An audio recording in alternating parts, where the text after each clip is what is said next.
Okay, so this is going to be a quick tutorial on Hanon number 1.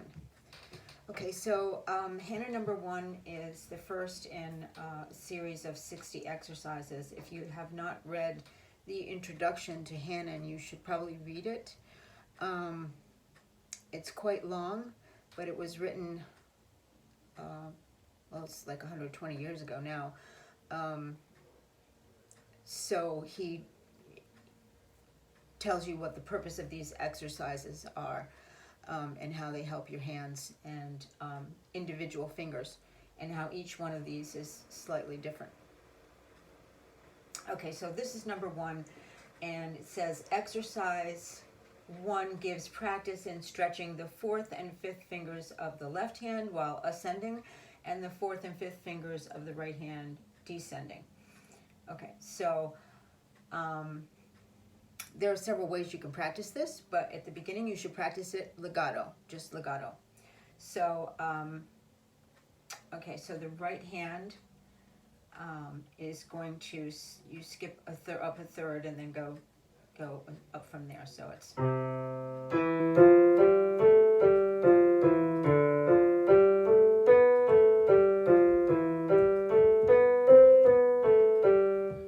so on. So the left hand, you're going to do the same thing, starting with C, C, E, F, G, C, E, F, G, A, G, F, E, then move to D, D, F, G, A, B, A, G, F, E, G, A, B, C, B, A, G, F, A, and so on, okay?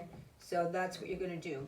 Just be very mindful of the stretch between the 4th and the 5th fingers, because ascending, that's the fingering. 5, 4, 3, 2, 1. Descending, when we come down, it's going to be 5, 4 here, and 1, 2 on this side.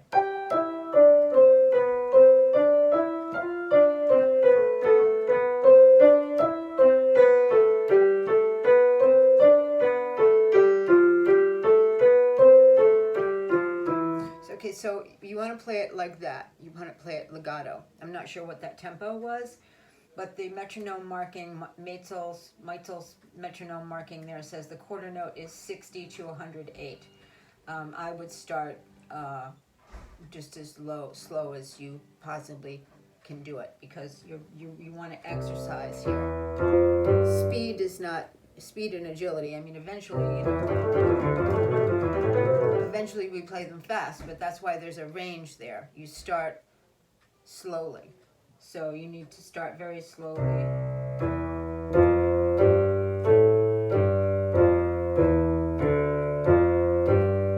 And play legato each time. Keep your hands very even. Keep your hands very relaxed. See, all I'm doing is dropping my fingers. See, my hand is just laying here, okay? And I'm just dropping. Drop, drop, drop, drop.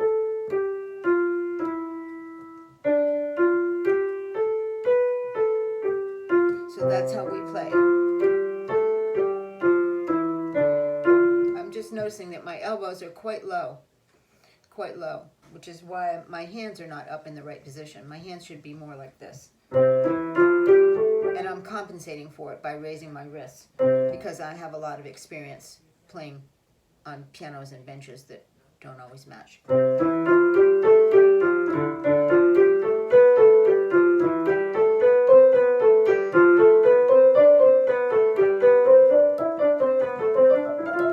This is the last one, B.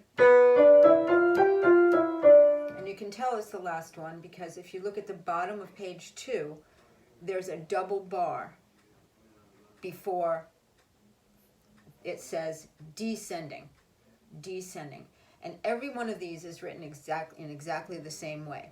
So the next one will have the same pattern, not the same finger pattern, but the same pattern of going up to this B and then turning around.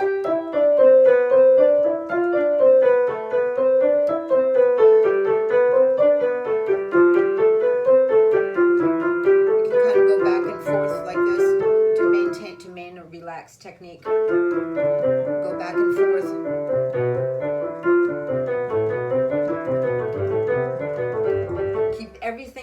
And so make sure that they're going down at the same time.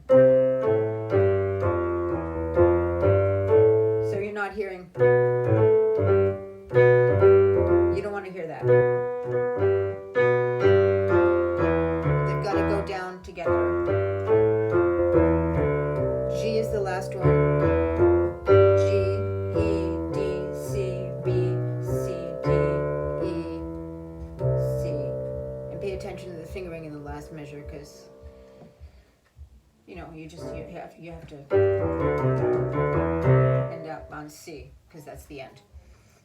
There's actually a bar line there that says repeat, which you do. You can repeat number 1. But when you have mastered number 1, then you go on to number 2 without playing that final C. You go right on to number 2 by going like this.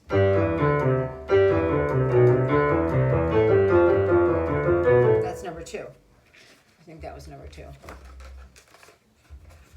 So you just go on to the next one. Yes, so you go from...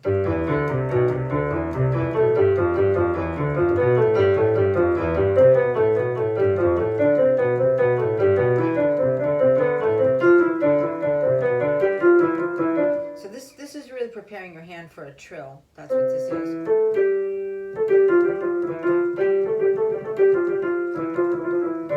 Yeah, so it makes your fingers strong enough to be able to do different things on the piano. That's what this is for. So I hope this was helpful, and if not, we can discuss it in your next lesson.